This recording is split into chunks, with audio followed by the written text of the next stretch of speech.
Hello दोस्तों, कैसे हैं सब। मेरा नाम है हिमांशु और मैं स्वागत करता हूं आप सबका आपके अपने चैनल कॉमिक वर्ल्ड पर। तो चलिए दोस्तों, शुरू करते हैं राज कॉमिक्स में बाकेलाल का हास्य कॉमिक विशेषांक खड़ाऊ का दूसरा भाग।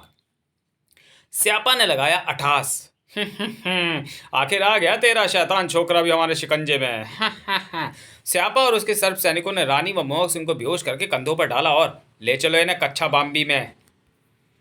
द्वार पर उसी क्षण अपने सैनिकों को लेकर आ पहुंचा सेनापति। दुष्ट स्यापा, मैंने तुझसे कहा था कि मेरे और इन सैनिकों की जीते जी तू महारानी और राजकुमार को यहां से नहीं ले जा सकता, किंतु इस वक्त तू मेरा कुछ नहीं बिगाड़ सकता सेनापति, क्योंकि अगर किसी ने हमारी राह रोकने की जरूरत की तो अप्पा स्यापा पा देना है। अप्पा राजकुमार और महारानी को इस डस लेंगे।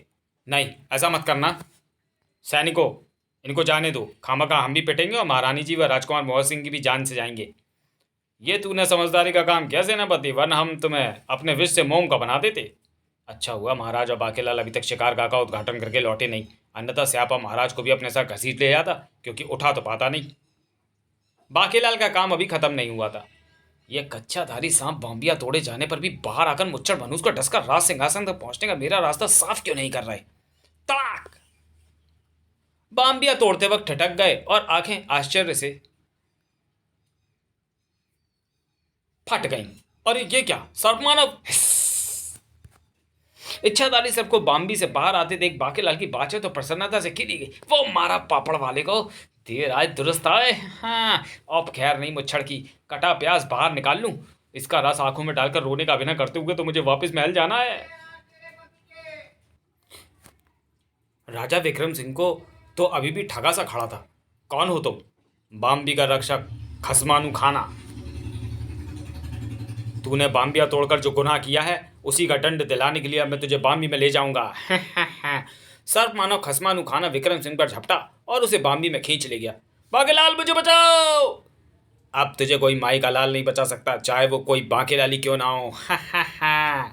बाकेलाल तो नाच ही पड़ा। गया गया मुच्छड़ बाम्बी में, अब तो लौट कर नहीं आएगा। अच्छाधारी सांप उसे डस डस कर अपने विष से नीला कर देंगे। बाकेलाल ने घोड़े को चाबुक लगाई। अब वो दिन दूर नहीं जब विशालगढ़ का राज सिंहासन मेरे नीचे होगा और ताज मेरे मस्तक पर। रथ को तीव्र गति से दौड़ाता बाकेलाल शीघ्र ही महल जा पहुंचा। प्याज का रस मैंने अपनी आंखों में डाल लिया है। द्वारपाल जल्दी द्वार खोलो, अनर्थ हो गया। अनर्थ तो यहां भी हो गया है। बाकेलाल ने रथ रोका। आए, पूरा मंत्रिमंडल यहीं खड़ा है। बेटे बाके, कहीं ने तेरे षड्यंत्र का आभास तो नहीं हो गया? मैं कहता हूं भाग ले बेटे बेके बाके। बाकेलाल अभी रथ को वापस मोड़ने की सोच ही रहा था कि सेना रोना आरंभ करेंगे, रोना आरंभ कर। इनके आंसू तो प्याज के आंसू नहीं हो सकते, पर इन्हें क्या हुआ? ये भुक्का फाड़ कर क्यों रो रहे हैं? बेटे बाके, शायद ये सब पहले महाराज की मृत्यु का विलाप कर रहे हैं और फिर ये सब एक साथ मुझ पर टूट पड़ेंगे। भाग बाके, घुमा रथ को पीछे। पर इन्हें महाराज की मृत्यु का पता कैसे चला? नीचे उतरो बाकेलाल, नीचे उतरो, अनर्थ हो गया। अनर्थ? कैसा अनर्थ? और तुम सब विलाप क्यों कर रहे हो? सेनापति, कहीं तुम्हारी माँ तो नहीं मर गई? नहीं नहीं बाकेलाल, वो तो पहले से ही मरी हुई है। तो फिर क्या हुआ, मुझे साफ साफ बताओ। बेटे बाके, चक्कर कुछ और ही लग रहा है। रोना बंद करेंगे, रोना बंद कर। तब महामंत्री ने आगे बढ़कर जब उसे विलाप का कारण बताया तो बाकेलाल चक्कर खाकर गिर पड़ा। क्या? दुख के कारण बाकेलाल मूर्छित होकर गिर पड़ा। मैं बाकेलाल को अपना जूता सुंघाता हूँ। सेनापति ने अपना जूता सुंघाया तो बाकेलाल को शीघ्र ही होश आ गया। बाकेलाल को होश आ गया। मेरा जूता चीज़ ही ऐसी है। बाके, यहाँ पहुँचकर भी तुझे ऐसा प्रसन्नतावर्धक समाचार सुनने को मिलेगा ये तो तूने नहीं सोचा था।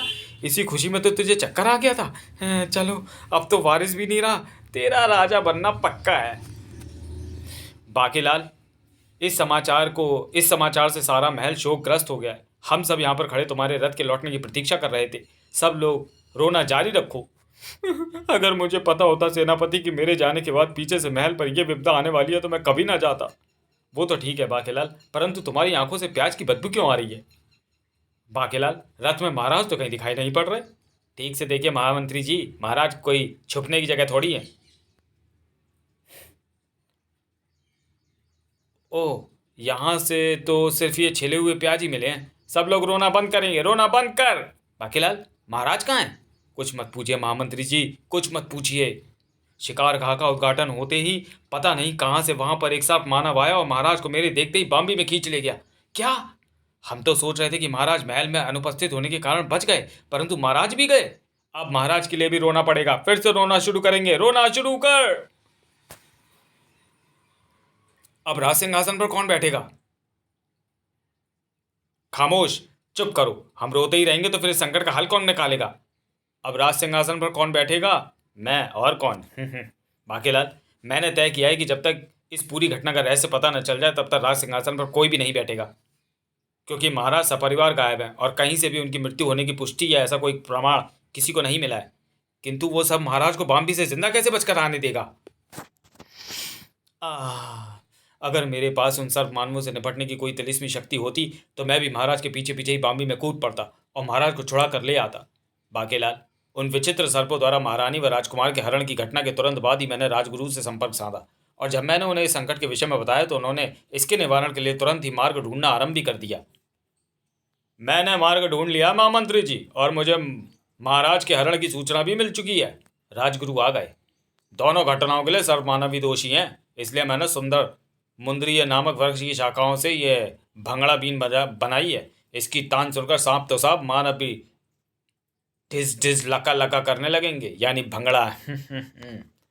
नमूना देखो। हाँ, राजगुरु ने बीन बजाना शुरू की। बीन की मधुर तान सुनते, ओए एक पंजाब बड़ कुड़ी पटाखा, दिल चुरा के ले गई ओए सोना सोना। आज पंगड़ा पा नू करदा हो, आज नखरे ना खाना जू करदा, तो बोलो तारा रारा, ओ बोलो तारा रारा, ओ तू तक तू तिया दई जमा लो। देखा, ये तो कमाल की बीन है, परंतु इस बीन से होगा क्या? अगर इस बीन को सर्व मानवों के सामने जाकर बजाया जाए तो फिर उन्हें भी डिस डिस लका लका करने में, टिम टिम लका लका करने में कोई नहीं रोक सकता।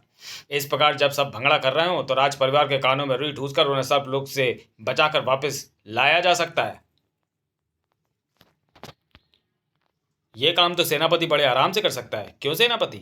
नहीं, इस काम के लिए किसी समझदार व्यक्ति की जरूरत है। बाकीलाल, तुम ही ये काम करो। मैं? किंतु बीन तो सर्व मानवों के सामने जाकर बजानी होगी।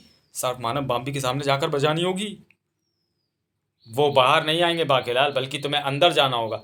लेकिन मेरा यहाँ रहना जरूरी है।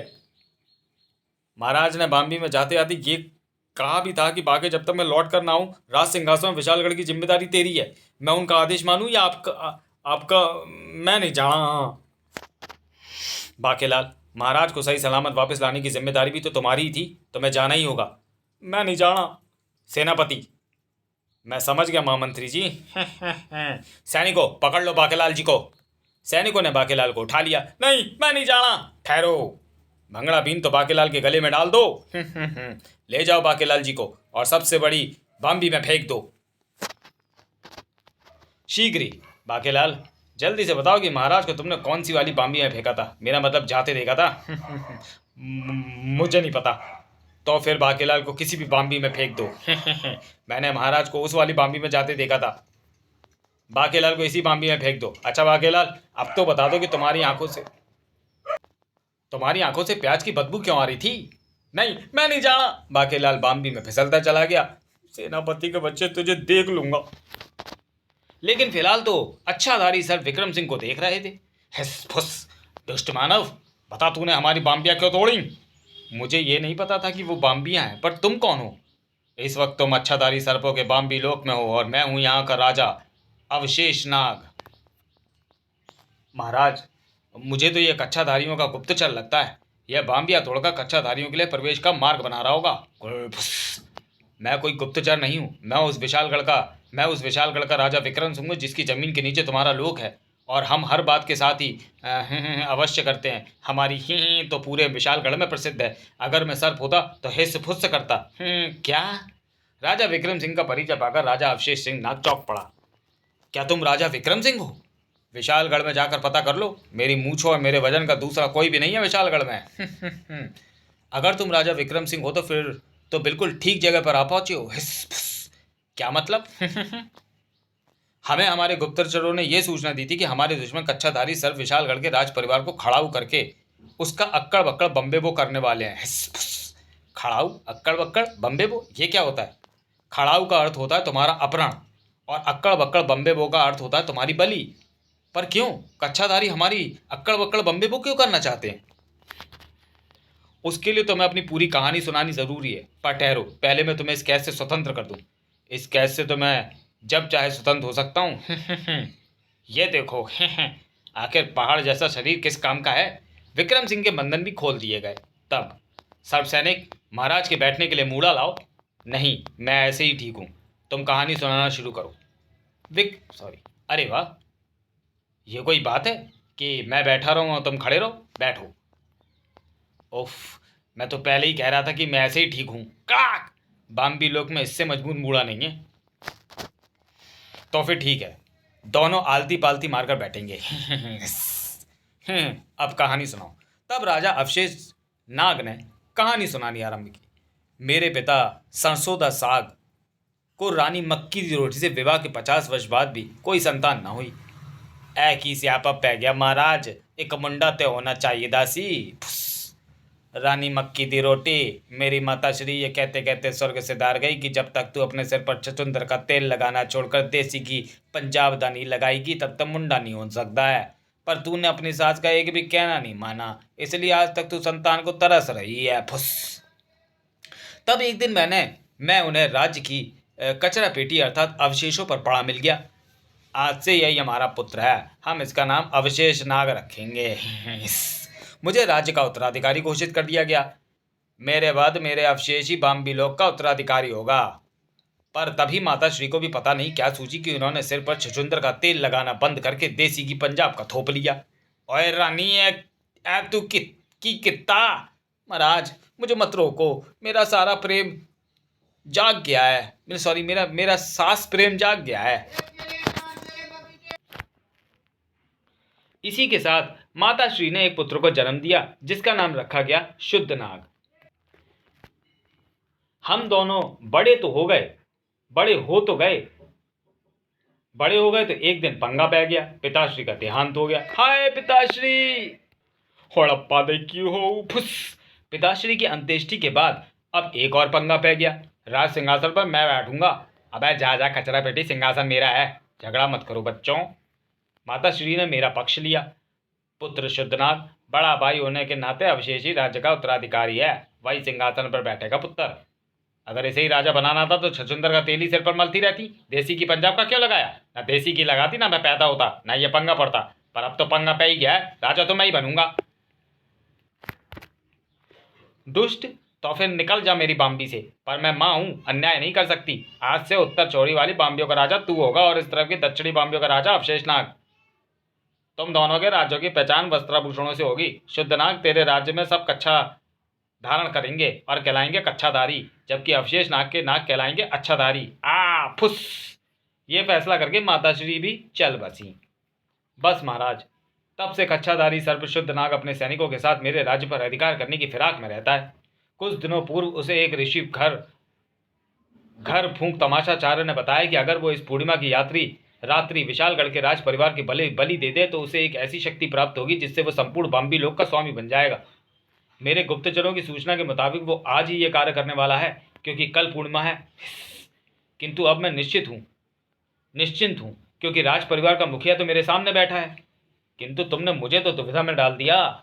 मैं वहां नहीं हूं तो क्या हुआ? रानी वो मेरा पुत्र तो है। अगर कच्छाधारी इन्होंने खड़ा कर लिया तो चलिए दोस्तों, वीडियो को यहीं समाप्त करते हैं और मिलते हैं खड़ाऊ के तीसरे और अंतिम भाग में अगले वीडियो में। तब तक के लिए धन्यवाद।